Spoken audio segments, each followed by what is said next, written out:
Hey everybody, welcome back to Miss Record, Simply Record math class.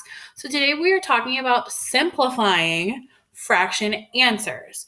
So in doing that, we are talking about improper fractions, mixed numbers, and proper fractions.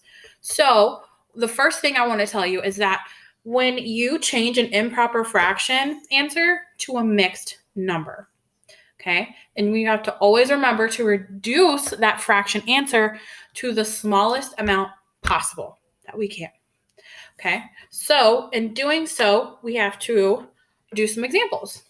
So first, we're going to do 2/3 plus 2/3.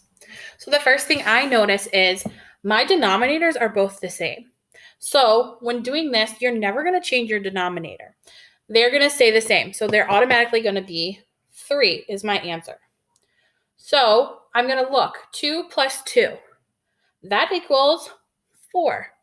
So this is my answer, but not all the way. I have to remember that this is an improper fraction, and I want to change it to a mixed number. So in doing so, I can actually take 3 of 4. So when I do that, I'm going to do 3 over 3, but I still have 1 left over. So then I'm going to add 1/3 because then I have 3 and 1/3. But I'm not going to add them because I have 1. We have 3 over 3. What is 3 over 3? It equals one whole number, right? So then it's going to be 1 and 1/3. And that is my answer. And that is changing my improper fraction to a mixed number. So let's do 2 more examples. So let's do a subtraction answer. So let's do 3/4 minus 1/4. So remember, the first thing I see is my denominators are the same. So they're always going to stay the same. So I'm going to bring down my 4. And I have 3 minus 1, which is 2. Now I look at this, and this is a proper fraction. But I can simplify it even more to make it smaller. What I'm going to do is divide. So 2 divided by 2 equals 1. 4 divided by 2 equals 2. So my smallest reduced fraction is 1 over 2, or 1/2.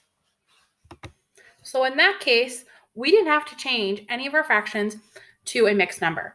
We just needed to simplify. Okay, so our last problem is going to be a little tricky, but I know you guys will get it. So I have my mixed numbers. The first thing I notice, once again, is my denominators are the same. So I'm going to have 5, and then I'm going to do 3 plus 4, which is 7. So now I can add my whole numbers, which is 5 plus 6, which is 11. So when I get my answer, I notice that 7/5 is an improper fraction. So I want to make that a mixed number. So I'm going to take 5 out of 7. So when I do that, I have 5 over 5, and then I have what's left, which should be 2/5, right? So because this turned itself into 1, and I know that this is what's left, which is 2/5, I have 11 still though, right? So in this case, we're going to add them together. And when we do that, we get 12 and 2/5. Okay? So we're adding our mixed numbers together. We noticed that we had an improper fraction in our mixed number. We took 5 out of it to create a whole number. And then we dropped down what was remaining from that 7/5, which is 2/5. And then we added these two together to create 12/5. So remember, guys, to always double, triple check your answers to make sure you're adding correctly and subtracting correctly. Okay? Always remember to change an improper fraction into a mixed number. And when you're adding 2 mixed numbers together and you get an improper fraction, make sure you can always take out how much the denominator is to create a whole number. Okay?